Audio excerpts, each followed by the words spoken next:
definitely understand. Well, this was about purely for recruitment on 78 and 1994. Exact common sense, generation on. Second, have a chat. Anything you need to, this is your opportunity. Go. I was speaking at Lake Illawarra High School about 2 years ago, and the principal thought it was such a big deal that he decided he would introduce me himself. Virgin credit cards have done extremely well because they changed the colour, cut the corner off, and gave you the choice. You know, as Cliff said, the biggest opportunity open businesses today is not young people, it's the mature workers with all the skills, all the ability, still dying to make a contribution to the workplace. They're the big opportunity. And he gets up in front of a 116-year-old and he's waxing eloquent about the rolling hills of the Sahara Desert and the resilience of the people in the Sahara based on a documentary he saw on ABC.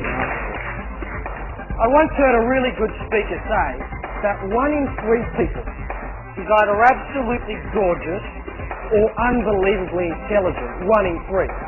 So what I'd like you to do now is take a look at the person on your left, check them out real good.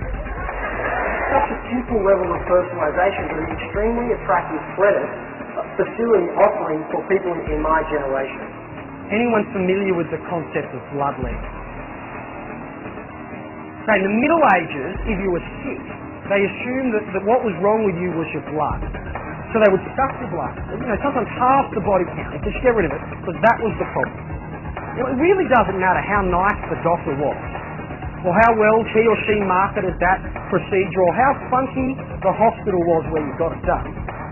And he keeps going on and on and on, and the lady who booked me comes over, she says, I have no idea, it's a disaster.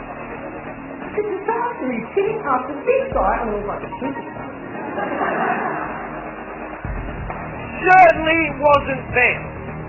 So take a look at the person on your right, check them out real good. Pac-Man! What else? What? You mean you actually went outside and did something? What? Oh, it's not Pong, it's full Pong!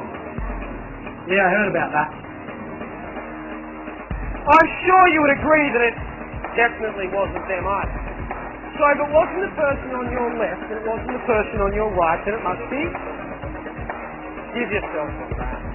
They don't care about the Sahara Desert. They don't, unless they're going to travel there, they don't care about the ABC because it's linear knowledge transfer of one-way conversation. Frogger, I heard that for the first time a couple of weeks ago. I'm like, Frogger! What is Frogger? Hey, I have no idea. And the guy says it's frogs, and there's like a road and a river, and they cross the river. I said, so what's the game? And the guy said, that is the game. It's about seizing the opportunity, realising that life is not a practice session, this is the real thing. He says success is your only option. There is a school on the Central Coast that bans junk food in their tuck shop. So a little kid called Todd, who's 14, decides that there's a business opportunity there somewhere. You can't keep someone accountable for results if you supervise their methods. I know his doesn't look like this. If I had to do M&M's, it would probably look more like this.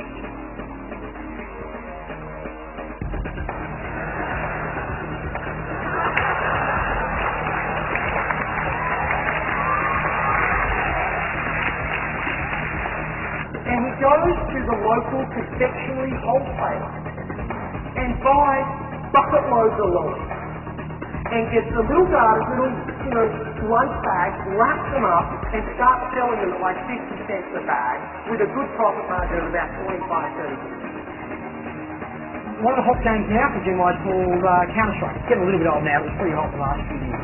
And I asked the Gen Y, what's Counter-Strike?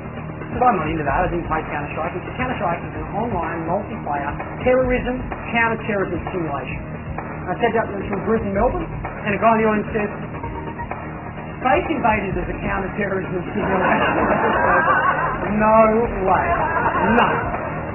He then worked out that he would be better off selling 3 for $1.20, and he started packaging them together.